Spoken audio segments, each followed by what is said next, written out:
परमेश्वर ने सच में एक बहुत ही सुंदर दिन हमारे जीवन में नियुक्त किया है, इसलिए हम परमेश्वर का धन्यवाद करेंगे। परमेश्वर अच्छा है और आज का दिन अगर हमें देखने को मिल रहा है तो उसके अनुग्रह के कारण है। Amen. It is only because of his grace we are here today. Amen. Once again, I would like to, wish all the mothers happy Mother's Day to all our dear mothers. Can we give them a big round of applause? तालियों के साथ सब माताओं के लिए तालियों के साथ हम उस मातृ दिवस में हम आशीषित करना चाहते हैं। Before I share the word of God from the word of God, may I take this moment to encourage all of you from this beautiful scripture and uplifting scripture that I would like to read for all of you. वचन में जाने से पहले मैं आप सबों को specially सब माताओं को एक वचन से मैं आपको आशीषित करना चाहता हूँ ताकि इस वचन के जरिए आप उत्साहित हो। May these words strengthen you and refresh your spirit and remind you that you are precious in the sight of the Lord. मैं आशा करता हूँ कि इस वचन के जरिए प्रभु आपके हृदय में ताकत और शक्ति से प्रदान करेगा और उसके सामर्थ्य से आप भर जाएंगे। Isaiah 66 verse 13 says, यशायाह के पुस्तक इसका 66 उसका 13 में इस प्रकार लिखा गया है, As a mother comforts her child, so will I comfort you, and you will be comforted over Jerusalem. वचन 13 में इस प्रकार लिखा, जिस प्रकार माता अपने पुत्र को शांति देती है वैसे ही मैं भी तुम्हें शांति दूंगा। Amen. Amen. आमीन। So congratulations to all our godly mothers. इस सुबह के समय जितने भी आत्मिक माताएं हैं उन सबों को बहुत बहुत बधाई। Your genuine love for your children, your selfless love, and the way you comfort your children, and the way you have been nurturing your family, is the very heart of God that is reflecting in your life. आपके परिवार के प्रति आपको जो बलिदान है, आपके जो प्रेम है आपके बच्चों के प्रति, और जिस प्रकार आप उन सबों को आपके परिवार में सुकून और शांति से भरता है, उन सब बातों के लिए मैं प्रभु को मैं धन्यवाद में देता हूँ। As rightly is written in Isaiah, as we have just read, 66:13 says that as a mother comforts her child, so will I comfort you. जिस प्रकार हमने अभी वचन से पढ़ा, जिस प्रकार माता अपने पुत्र को शांति देती है वैसे ही मैं भी तुम्हें शांति दूंगा। So let me tell you, every silent prayer you have prayed, every hidden sacrifice that you have done for your children has not been gone unnoticed. और जितने भी प्रार्थनाएं आप रहस्य में कर रहे हैं, जितने भी बलिदान आप रहस्य में आपके बच्चों के लिए, परिवार के लिए किया है, जितने आंसुओं को आपने प्रभु के सामने आपने बहा है, उन सब बातों को प्रभु ने देख लिया है और प्रभु आपके बोझ को भी हल्का करेगा। Thank you, Jesus. आमीन। And through it all, the Lord has been with you. और मैं कहना चाहूंगा कि आपके हर हाल में प्रभु आपके संग रहा है। In moments of weakness, in moments of uncertainty, the Lord was with you. आपके जीवन के उस अकेलापन में, आप जब बहुत ही अशांत थे, आप जब बहुत कमजोर थे, उस समय में भी प्रभु ने आपको अनुग्रह से भरा है। His grace has sustained you thus far. उसके अनुग्रह ने आपको अब तक चलाया है। Hallelujah. आमीन। May the Lord comfort all our mothers, all our dear mothers, with His divine peace. और इस सुबह के समय में प्रार्थना करती हूँ कि परमेश्वर की उस असीम शांति से आप सब माताओं के जीवन में प्रभु उंडेलने पाए। Amen. Amen. Can we all say amen? आप क्या आप आमीन कह सकते Okay. हैं? I hope none of us are feeling sleepy. मैं विश्वास करती हूँ कि आपको कोई नींद तो नहीं आ रहा, नींद नहीं आ Okay. रहा है। Let me just tell you, just give you an example. I'm just, feel like to share this. When I was in Melbourne with Pastor James, and he told me, okay, let's go and hang out. And, I was so excited, and we went to the mall. And, he says, let's just get into and see, some few things. Then a lady, just invited us and say, hey, guys, just come in. And we thought, I asked Pastor, as an Indian, is it for free?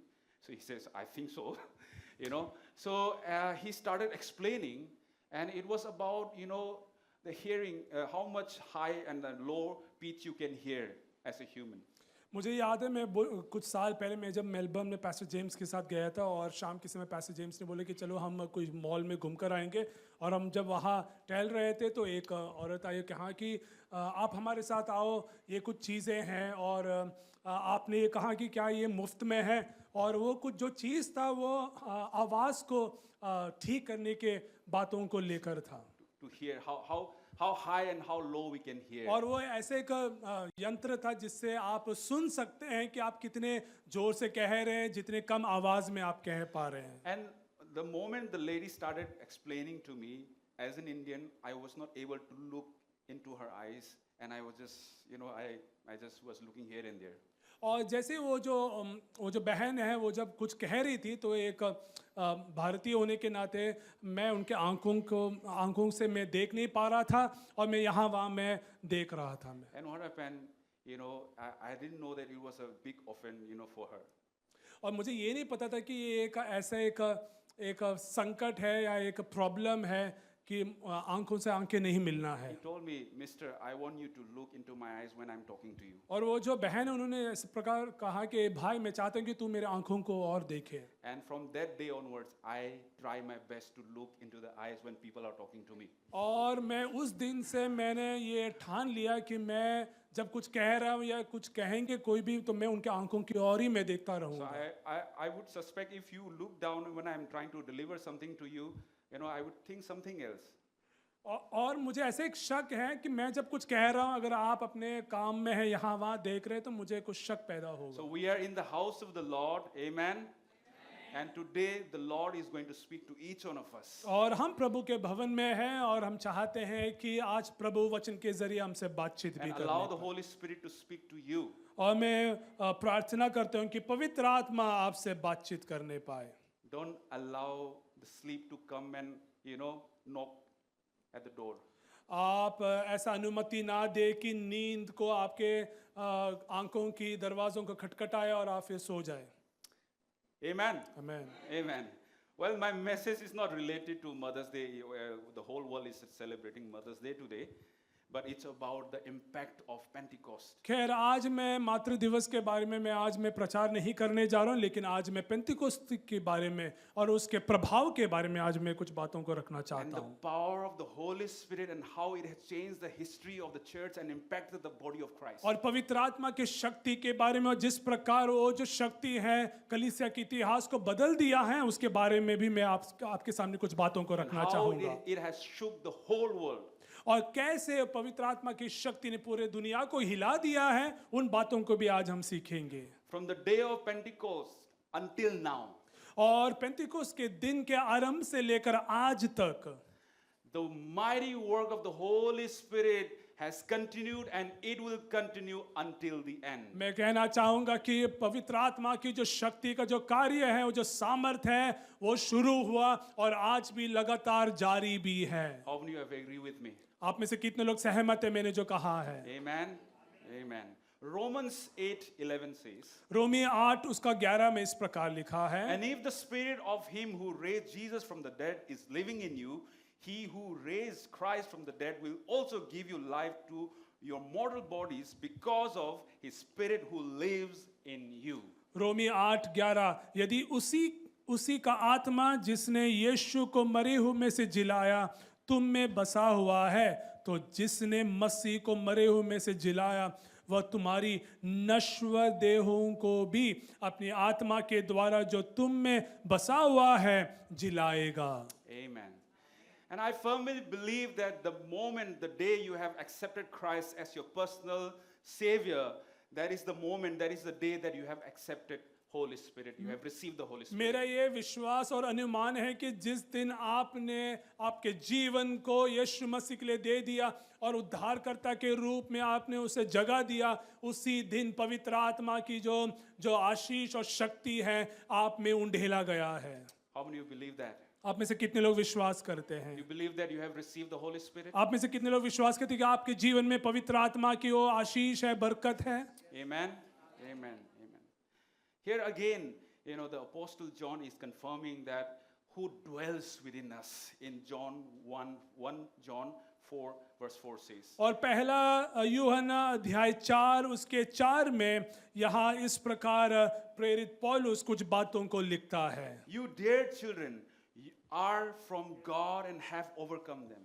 because the one who is in you is greater than the one who is in the world. पहला यूहन्ना 4:4 में ऐसा लिखा गया है, हे बालकों तुम परमेश्वर के हो और तुमने उन पर जय पाई है, क्योंकि जो तुम में है वह उससे जो संसार में है बड़ा है. Amen. The one who is dwelling within us is greater than the one who is in the world. जो तुम में है वो संसार में जो है उससे भी बड़ा है. And who is dwelling in our hearts? और कौन है जो हमारे जीवन में वास कर रहा है? Holy Spirit. पवित्र आत्मा. Amen. Amen. Amen. But sadly, many baptized believers are not walking with the Holy Spirit. लेकिन दुख की बात यह है कि बहुत से लोग, जो बहुत से विश्वासी जिन्होंने बपतिस्मा लिया है, वो आत्मा के जरिए अपने जीवन को नहीं चल रहा है. They lack communion and the fellowship with Him. पवित्र आत्मा के जरिए जो संगति है, जो अगुवाई है, वो उनसे वो दूर हो गया है. Because of their spiritual ignorance, or they are not, they are not doing practice, they are not able to demonstrate the power of the Holy Spirit. आत्मिक बातों पर ज्यादा रुचि ना रखने के कारण और उन बातों को पवित्र आत्मा की शक्ति के जो सामर्थ है उसको अनुभव ना करने के कारण वो प्रभु से दूर चले गए हैं. And even today, many of us has not experienced His power personally. और आज भी बहुत से लोग हैं जो व्यक्तिगत रीति में पवित्र आत्मा की उस अगुवाई को अनुभव नहीं किया है. Because we are allowing, we are more walking with flesh than with the Spirit. क्योंकि हम आत्मा में नहीं चलना चाहते, हम अपने देह शरीर के अनुसार अपने जीवन को जीना चाहते हैं. That's why we are failing and grieving the Holy Spirit every day. इसीलिए हम बहुत क्षेत्रों में हमने पवित्र आत्मा को दुख पहुंचाया है और उससे हम दूर चले गए The हैं. more you prioritize your flesh, the more you grieve the Holy Spirit. जितने बार अपने शरीर को आप प्राथमिकता देंगे उतने ही बार आप पवित्र आत्मा को दुख पहुंचा रहा है. So may I challenge and encourage all of you to that you may have the daily walk with the Holy Spirit. तो इस सुबह के समय में आपसे मैं विनती करना चाहूंगा और ये चुनौती आपके सामने रखना चाहूंगा कि हर दिन हर क्षण आप पवित्र आत्मा में चल जाएं. And have that daily communion with Him. और हम प्रार्थना करते कि आप हमेशा पवित्र आत्मा के साथ आप संगति को हम बिताएं. And as you do this, your life will never be the same. और जैसे अगर आप ऐसा करेंगे आपका जीवन पहले के जैसा नहीं होगा. Amen. Amen. Can you all lift our hands and say, "Welcome, Holy Spirit"? क्या आप अपने हाथों को ऊंचा कर सकते हो, कह सकते हैं पवित्र आत्मा स्वागत है. Come and reign my life. मेरे जीवन का नियंत्रण आप ले. Come and take over my life. मेरे जीवन के ऊपर आपका नियंत्रण हो. Amen. Amen. For today's topic that I want to share is called koinonia in the Holy Spirit. इस सुबह के समय जो शीर्षक मैं आपके सामने में रखना चाहता हूँ इस प्रकार है, पवित्र आत्मा में संगति. The key scripture is taken from 2 Corinthians 13:14. और इसके लिए मुख्य जो वचन है वो दूसरा कुरिन्थियों के पुस्तक अध्याय 13 उसका 14 वचन है. It is written, "May the grace of the Lord Jesus Christ and the love of God and the fellowship of the Holy Spirit be with you all." इसमें ऐसा लिखा गया, प्रभु यीशु मसीह का अनुग्रह, पिता परमेश्वर का प्रेम और पवित्र आत्मा की संगति और सहभागिता आप में हमेशा होती ही रहे. Without having that continuation, fellowship with the Lord, with the Holy Spirit, your life is meaningless. आपके जीवन में अगर पवित्र आत्मा की अगुवाई नहीं है तो आपका जीवन में जीवन को जो अर्थ है वो किसी भी प्रकार का नहीं है, वो शून्य है. So let us examine today where are we today? तो इसीलिए इस सुबह के समय हम जांच ले कि हम कहाँ हैं. Are you walking with the Spirit or are you walking with the flesh? क्या आप पवित्र आत्मा में आप जीवन को जी रहे हैं या आप शरीर की अभिलाषा के अनुसार अपने जीवन को आप बिता रहे हैं? Let us examine. हमें जांचने की बहुत जरूरी है. Let me tell you the meaning of koinonia. Koinonia is a Greek word meaning deep fellowship, communion, partnership and sharing. कोइनोनिया ये जो शब्द है संगति, ये जो उसका जो यूनानी जो अर्थ है इस प्रकार है कि बहुत ही गहराई में संगति करना, एक दूसरों के साथ आपसी में रहना और एक दूसरों के लिए हमें बांटना भी है. And it is not casual friendship or gathering. और ये कोई सामूहिक रीति से एकत्रित होना या कोई दोस्ती यारी के बारे में नहीं है कोइनोनिया। It is active, committed, and spiritual participation in one another's life. इसके मतलब ये है कि हम आत्मा में हम सक्रिय हैं, हम आत्मा में हम एक दूसरों के बारे में हम सोचते हैं और हम आत्मिक रीति में हम एक दूसरों का ख्याल भी हम रखते हैं। True koinonia is not born or sustained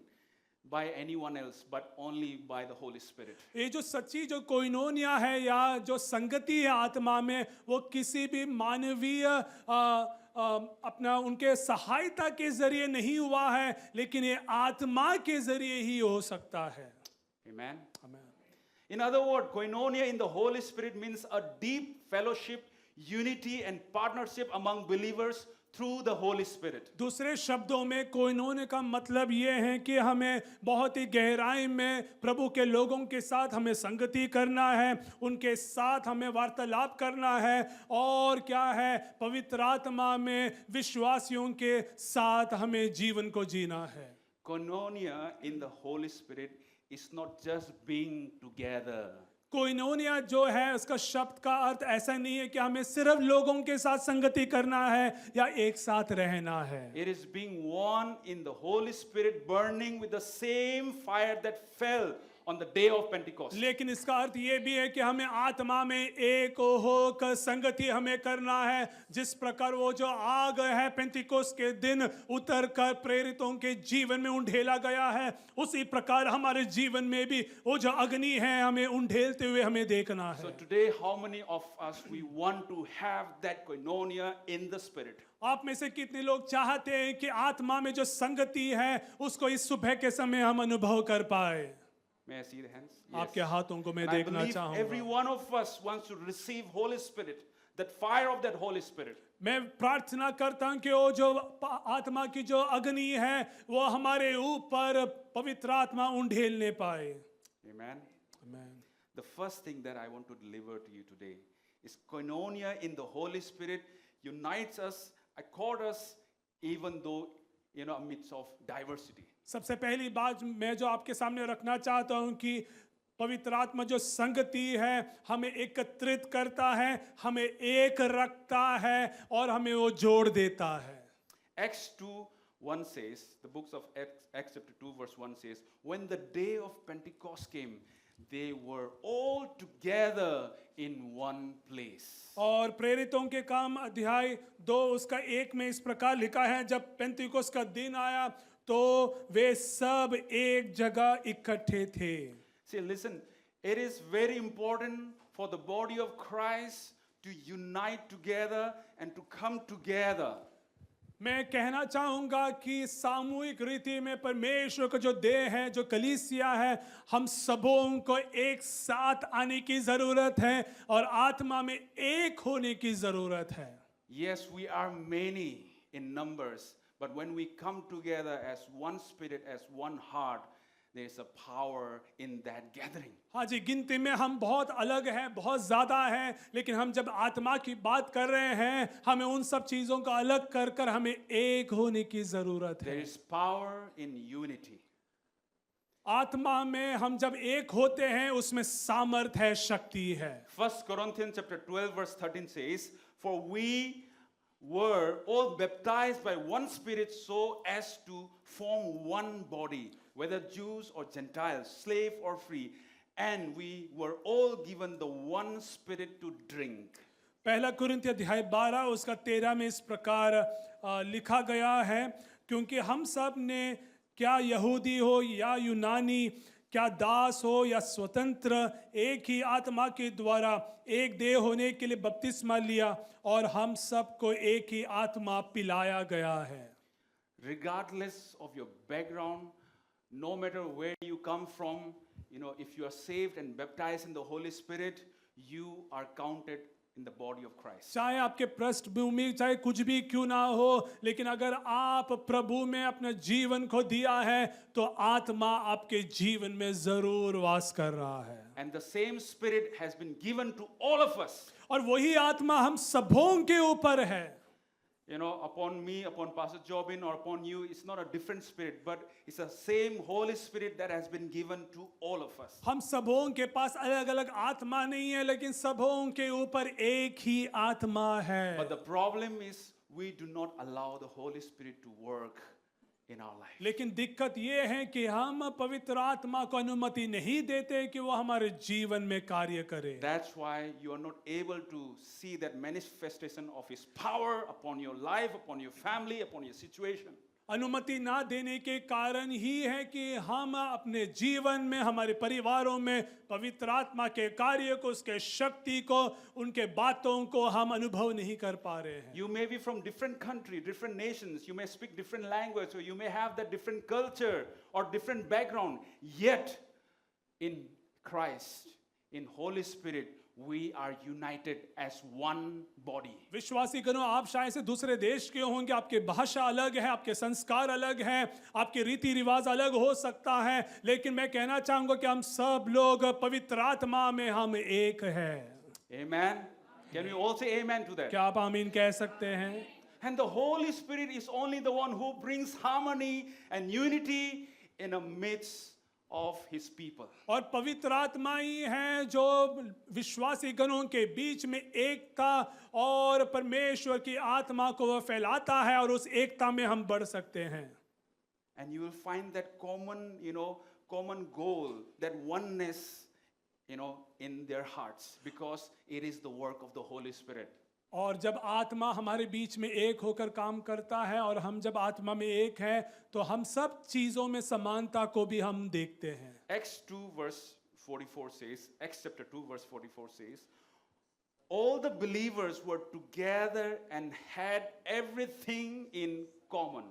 और प्रेरितों के काम अध्याय 2 उसका 44 में इस प्रकार हम देखते हैं, और सब विश्वासी करने वाले इकट्ठे रहते थे और उनकी सब वस्तुएं साझे में थी। Hallelujah. I look forward for such, kind of gathering, such kind of communion here at Lifebridge. मैं प्रार्थना करता हूँ और मैं ऐसा आशा करता हूँ कि ऐसे ही लाइफ ब्रिज में हम एक साथ हम संगति करेंगे। We have that one spirit, one common goal to achieve. और हमें उस एक आत्मा में हमें कई चीजों को हमें हासिल भी करना है। Because remember, the unity and harmony only comes through the Holy Spirit. क्योंकि मैं कहना चाहूंगा कि पवित्र आत्मा के जरिए ही शांत का माहौल और एकता को हम अनुभव कर सकते हैं। When we read Acts chapter 1 verse 14, और हम प्रेरितों की काम अध्याय 1 उसका 14 अगर हम पढ़ेंगे, there the disciples, they gathered together in one accord, continually devoting themselves to prayers and worship. और अध्याय 1 उसका 14 में इस प्रकार लिखा गया है कि वे सब के सब एक मन होकर आत्मा में एक होकर प्रार्थना में लौलीन हो गए। And this reveals the beauty of koinonia. और इससे उस संगति के जो सुंदरता को हम देख सकते हैं और हम अनुभव कर पा सकते हैं। Hearts united in worship, in prayer, in genuine love, and in one purpose. आत्मा में हम जब एक होते हैं तो हमारा हृदय एक हो जाता है और एक ही उद्देश्य के लिए हम प्रार्थना करते हैं। The early church, the church of Acts, they shared their life together. ये जो कलीसिया हैं, जो प्रेरितों के काम में हम देखते हैं, वो प्रेम में आगे बढ़ रहे थे। They shared their possession, their meals, and they prayed together. They shared the joys and burdens of one another, and living in a deep and unity with genuine love for one another. कलीसिया प्रेरितों में हम जो देखते हैं, वो एक दूसरों के ख्याल रखते थे, उनके बोझ को वो समझते थे, उनके लिए वे प्रार्थना करते थे, अपनी चीजों को दूसरों के लिए देते थे, बांटते थे और उनके लिए वे प्रार्थना भी करते थे। This is what the Lord wants us to do as church. और यही चाहता है, और प्रभु यही चाहते कि हम कलीसिया में यही हम काम करें। Acts chapter 2 verse 45 says, प्रेरितों के काम 2 का 45 में हम इस प्रकार हम they देखते हैं, sold property and possession to give to anyone who had need. वे अपनी अपनी संपत्ति और सामान बेच कर जैसे जिसकी आवश्यकता होती थी बांट दिया करते थे। It is hard to do that, but it shows the mutual participations in each other's life. ये बहुत ही दिक्कत है और बहुत ही मुश्किल है कि हम अपने चीजों को हम दूसरों के लिए दे, लेकिन वचन में यही हम सीख सकते हैं। But through the Holy Spirit, it is possible. लेकिन पवित्र आत्मा के जरिए मुमकिन है। We must encourage one another. We must strengthen one another. We must pray for one another. We must serve one another. और हम एक दूसरों को हम उत्साहित करें, एक दूसरों के लिए हम प्रार्थना करें, एक दूसरों की ख्याल हम करें, उनके चीजों पर अपना ध्यान हो और हम आत्मा में हम उनको उत्साहित हम करें। Whatever gifts and talent God has given to you, make sure that you are allowing to enhance it. And that should be, the kingdom of God should benefit that. जो भी आत्मिक दान जो प्रभु ने आपको दिया है, वो दूसरों को भी बांटने के लिए हम सीख नहीं पाए और उन्हें हम आशीषित भी हम कर नहीं पाए। And when we do that, we strengthen the body of Christ. और जब हम ऐसा करेंगे तो हम मसीह के देह को हम सशक्त कर रहे हैं। When you see your own brother or your own sister or that family, is in trouble, you don't need to just announce everybody, but you just go and do whatever you can do for them. और आपके भाई आपके बहन कलीसिया में कोई अगर दिक्कत में है, मुसीबत में है, आपको बस जाके आपको करना है, किसी को ढिंढोरा नहीं पीटना है।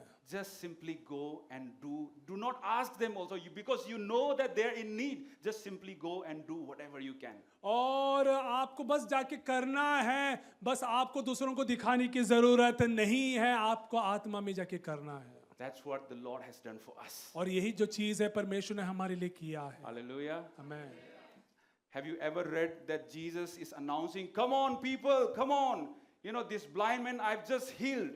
Have you ever heard like that? क्या आपने कभी ऐसा कोई सूचना यीशु मसीह से देखा है सुसमाचार में कि जहाँ यीशु मसीह बहुत जोर जोर से चिल्लाकर कह रहे कि देखो मैंने एक अंधा व्यक्ति को मैंने ठीक किया है? No, never. नहीं। The Lord wants us to be like Him.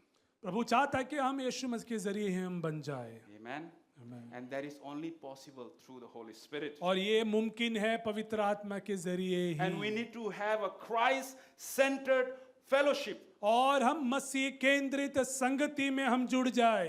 And the true fellowship is not just having a mere connection or mere, fellowship with one another, but it should be a spiritual communion with the Father, Son, and the Holy Spirit. संगति सिर्फ बातचीत करने से नहीं है, वार्तालाप करने से नहीं है, लेकिन जो सच्ची जो संगति है आत्मा में, वो उसमें आप त्रिएक परमेश्वर को भी आप स्वागत करते हैं, उसको भी आप शामिल करते And when हैं। we gather together, we must testify His goodness. और हम जब एकत्रित होते हैं तो गवाही दे नहीं पाए उसकी मनोहरता को, वो जो किया है उसके अनुग्रह को आप गवाही दे। We must praise His holy name because He is worthy of all our praise and worship. उसके नाम को हमें ऊंचा करना है क्योंकि उसका नाम धन्य है। Amen.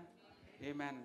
Do not stay silent. When the Lord has done something for you, make sure that you testify. अगर प्रभु ने आपके जीवन में कुछ किया है, आप शांत ना रहे, लेकिन आप अपने मुंह खोलकर आप गवाही दे और आराधना करें। Acts chapter 2 verse 46 says, प्रेरितों के काम अध्याय 2 उसका 46 में इस प्रकार हम देखते हैं। every day they continued to meet together in the temple courts. They broke bread in their homes and ate together with glad and sincere hearts, praising God and enjoying the favor of the people. And the Lord added their number daily those who were being saved. वे प्रतिदिन एक मन होकर मंदिर में इकट्ठे होते थे और घर घर रोटी तोड़ते हुए आनंद और मन की सीधाई से भोजन किया करते थे और परमेश्वर की स्तुति करते थे और सब लोग उनसे प्रसन्न थे और जो उद्धार पाते थे उनको प्रभु प्रतिदिन उनमें मिला देता था।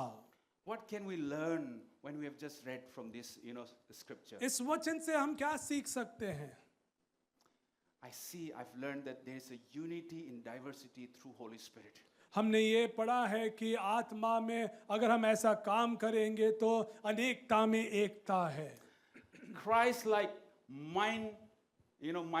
mindedness among believers. मसीह के समान हम सोच विचार हम करेंगे। Generosity in the midst of crisis.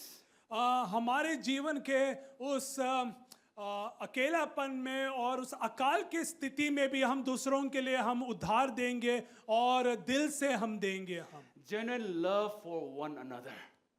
और हम बहुत ही दिल से हम प्रभु के लोगों को हम प्रेम करेंगे। Strengthening one another in times of need and in times of weakness. उनके मुश्किल हालातों में हम उनको आत्मा में हम उनको उत्साहित हम करेंगे and boldness to stand for one another and for Christ. और एक दूसरों के लिए आप खड़े हो जाएंगे और आवाज को उठाएंगे That is a sign of true fellowship in the Holy Spirit. और एक चिन्ह है जहां हम आत्मा में हम संगति हम कर रहे And हैं that's how the Lord wants to empower all of us. और यही है कि आत्मा हमारे जीवन में करना चाहता है He wants us to give that, united heart and united spirit to achieve that one purpose that the Lord has given to us. पवित्र आत्मा यही चाहते हैं कि हम आत्मिक जीवन में एक हो जाए हम आत्मा में हम एक हो जाए और हृदय में हम एक दूसरे के साथ जुड़ जाए और हम उसकी स्तुति और महिमा हम करें If you desire to have that growth in your life and growth in our church, अगर आप चाहते हैं कि आप आत्मिक जीवन में बढ़ जाए और कलीसिया में आत्मिक बढ़ोतरी हो तो then we must maintain that constant fellowship in the Holy Spirit. तो आपको ये करना जरूरी है कि आप हमेशा आप आत्मा में ही अपने जीवन को जिए और आत्मा में आप संगति करें And the Lord will keep adding things in your life. और फिर प्रभु एक चीजों को दूसरे चीजों को जोड़ता ही रहेगा आपके Then we जीवन don't need to में worry about these empty chairs. फिर आपको इन कुर्सियों के बारे में आपको चिंता करने की जरूरत नहीं है We must continue to fellowship in the Holy Spirit. और आपको आत्मा में आपको संगति ही करना है And the Lord is going to increase the numbers day by day. और दिन प्रतिदिन प्रभु संगति को और बढ़ाएगा Hallelujah. And it is not only pastor's duty और ये सिर्फ पासवानों की काम नहीं है or some leaders, या सिर्फ कुछ अगुवों का काम नहीं है but it is the duty of the body of Christ. लेकिन ये परमेश्वर की देह का कार्य भी है Amen. It's a teamwork.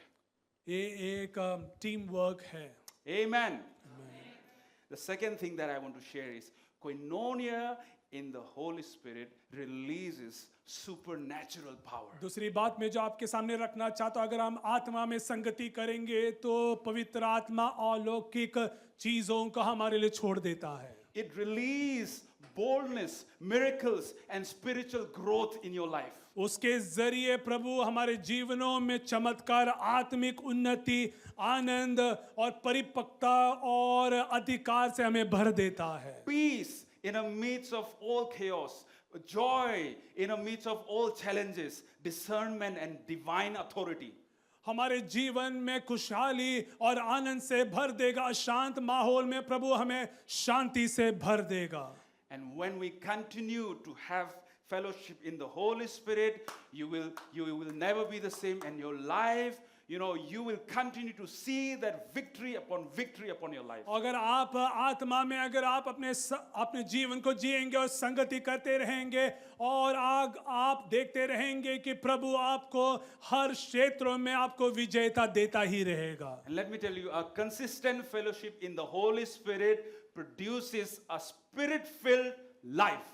अगर आप आत्मा में जीवन को जीते ही रहेंगे तो आपके आत्मिक जीवन में आप कई चीजों में आप विजयी हैं The more you walk with Him, the more you meditate His word, the more you pray in His presence.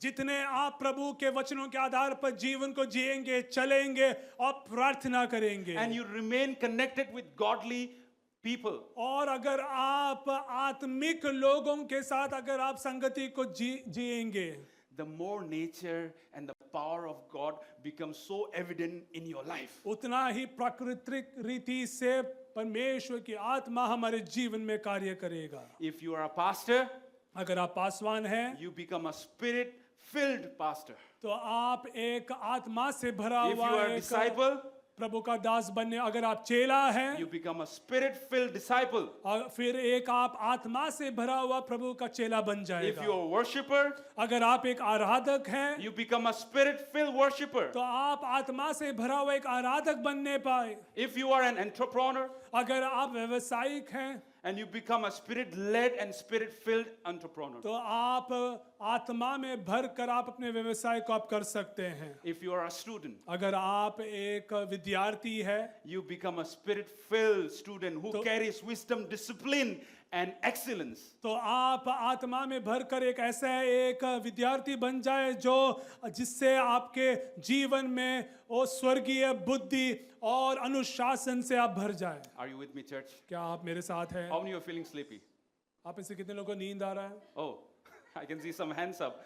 Okay, मैं can we हाथों all को put our देख hands पा- up together? क्या आप अपने हाथों को ऊंचा कर सकते हैं? Come on, everyone, come on, come on. हाथों को ऊंचा More करें, higher, हाथों को more ऊंचा higher, करें more और higher. ऊंचा Both और hands, both ऊंचा hands. और ऊंचा। Yes, thank you so much. Thank you so much. प्रभु आपको आशीषित करे। Amen. The constant fellowship in the Holy Spirit and with godly people strengthens, refines, and empower you to become an anointed man and women of God. अगर आप लगातार अगर आप आत्मा में अगर आप प्रभु के साथ संगति करेंगे और प्रभु के लोगों के साथ अगर आप संगति करेंगे तो इसका नतीजा ये है कि आप परमेश्वर के सामर्थ्य से भर जाएंगे और कई चीजों में प्रभु आपको आगे बढ़ाएगा। Your spiritual life begins to burn with holy passion. और आपके आत्मिक जीवन में पवित्र अग्नि से आप जीवन को जिएंगे And you will see the divine fire working through you. और आप देख पाएंगे कि वो जो अग्नि है वो आपके जीवन में कार्य कर रहा है। Amen. You become like a blazing firebrand in the hands of God. और आप एक जलती हुई इस अग्नि के समान आप बन जाएंगे आप। Amen. Hallelujah. Acts chapter 2 verse 42 says and 43.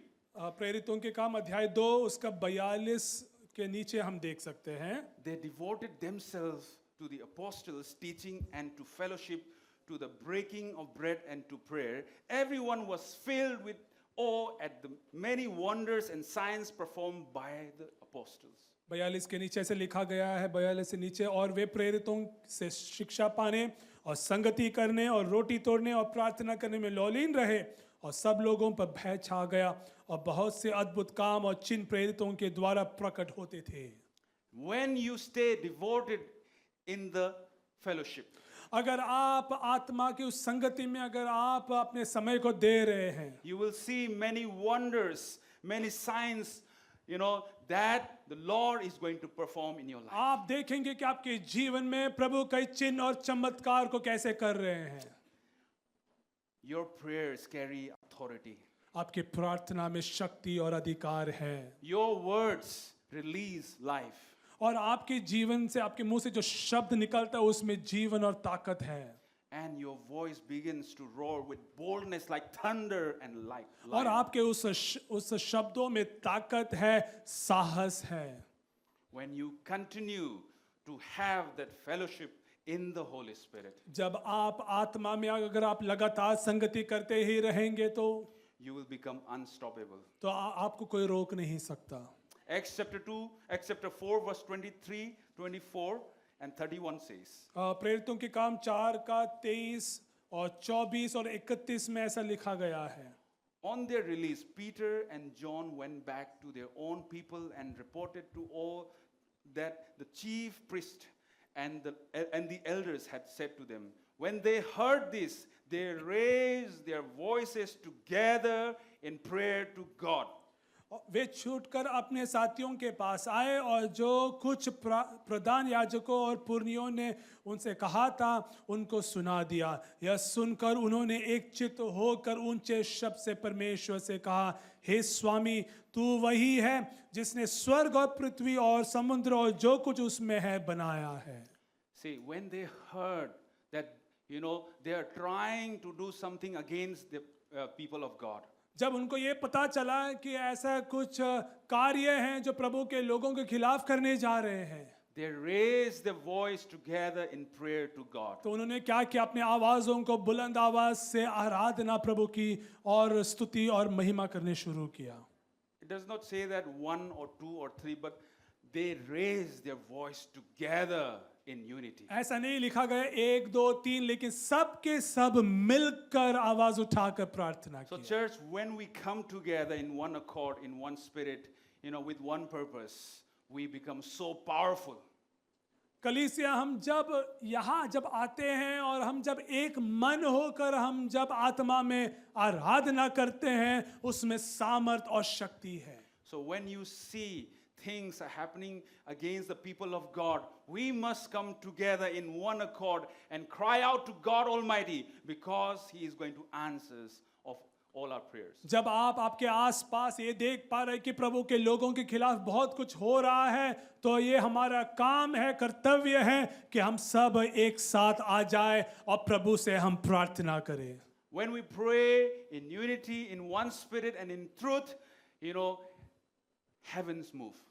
और हम जब आत्मा में और सच्चाई से हम जब प्रार्थना करते हैं, स्वर्ग हमारे लिए कार्य करना शुरू कर देता है. Hearts are transformed. दिल बदल जाता है, हृदय बदल जाते हैं. And the true power of the Holy Spirit is revealed. और पवित्र आत्मा को जो सच्चा काम है वो प्रदर्शित हो जाता है. Amen. In verse 31 it says that after they prayed, the place where they were meeting was shaken, and they were all filled with the Holy Spirit and spoke the word of God boldly. 4:31 में इस प्रकार लिखा है, जब वे प्रार्थना कर चुके तो वह स्थान जहां वे इकट्ठे थे हिल गया और वे सब पवित्र आत्मा से परिपूर्ण हो गए और परमेश्वर का वचन ही आप से सुनाते रहे.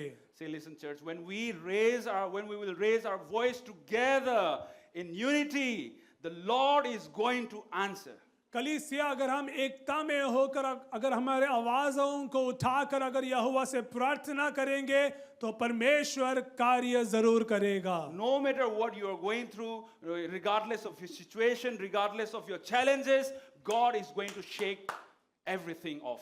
चाहे in your आपकी life. परिस्थिति उलटफेर में है, चाहे वो कुछ भी क्यों ना हो, लेकिन प्रभु उसके बीच में भी कार्य कर सकता है. And you will boldly testify the work of the Lord. और आप साहस होकर आप परमेश्वर का वचन को आप कहेंगे और ऐलान करेंगे. And wherever you go, your presence brings light, peace, conviction, and transformation because you're working with the Holy Spirit. और जहां भी आप जाएंगे वहां प्रभु का कार्य, आत्मा का कार्य शुरू हो जाएगा और उन लोगों के बीच में कायलता और प्रभु उनके जीवन को बदलेगा, क्योंकि आप आत्मा में आप जीवन को चल रहे हैं. Do you believe that? क्या आप विश्वास Do you करते believe हैं? that? क्या आप विश्वास करते हैं? You carry the mighty presence of God. आप उस महान परमेश्वर की उपस्थिति को आप लेकर चल रहे हैं. And wherever you go, the atmosphere, start to change. जहां भी आप जाएंगे वहां का वातावरण बदल जाता है. Darkness tremble because of the Holy Spirit that is within you, that is greater than the one who is living in this world. अंधकार कांपते हैं क्योंकि आप में जो आत्मा है वो उससे भी बड़ा है. No matter what you are facing, maybe you are facing that huge giant and you think that it is not possible. The Lord is saying, walk with me and you will be able to defeat that giant. शायद से आपके जीवन में एक राक्षस के समान कुछ बड़ा सा चीज है और आपको ये लग रहा है कि वो नामुमकिन है हटने के लिए, लेकिन इस सुबह के समय आत्मा कहता है कि वो हट जाएगा. Amen. The constant fellowship in the Spirit breaks loneliness, division and strongholds. अगर आप लगातार आत्मा में अगर आप संगति करेंगे तो उस संगति के जरिए कई बंधन टूटेंगे, अकेलापन जो है वो टूट जाएगा और कई जो शैतान के जो गढ़ है उसे भी प्रभु गिरा देगा. You become a powerful instruments for his kingdom. होने पाए कि इसके जरिए प्रभु आपको बहुत ही आत्मा में इस्तेमाल करने पाए, उसके लिए एक ताकतवर योद्धा प्रभु बनाने पाए आपको. Now you are filled with heavenly power, spiritual authority, and you have that divine purpose. और अब प्रभु ने आपको सारे स्वर्गीय आशीषों से, स्वर्गीय अधिकार से आपको भर दिया है. Amen. Amen. Amen. So if you want to see the things happening in your life, if you want to experience the fire of the Holy Spirit, we must continue to have that communion in the Spirit. अगर आप चाहते हैं कि आपके जीवन में कुछ होना है, अगर आप ये चाहते हैं कि कलीसिया में कुछ होना है, तो हमें लगातार हमें संगति करना बहुत जरूरी है. Amen. Remember, the fellowship in the Holy Spirit produces unity in diversity. याद रखना, अगर हम पवित्र आत्मा के अगर हम संगति करेंगे तो अनेकता में एकता है. And it releases the supernatural power to break down all the evil strongholds. और इसके जरिए कई अंधकार के जो गढ़ हैं उसके ऊपर परमेश्वर हमें विजय देगा और कई अलौकिक चीजों को, कई अलौकिक बातों को हम देख पाएंगे, अनुभव कर पाएंगे. to tear down all the altars that has been built against you, against your family, and against our church. हमारे परिवार के खिलाफ, हमारे खिलाफ, कलीसिया के खिलाफ जितने भी अंधकार के जो वेदी बनाया गया है वो टूट जाएंगे आत्मा के संगति में अगर हम रहेंगे तो। Amen. Amen. May I invite all of us to stand together in His presence. मैं चाहूंगा कि आप सब लोग प्रभु की उपस्थिति में खड़े हो जाएं।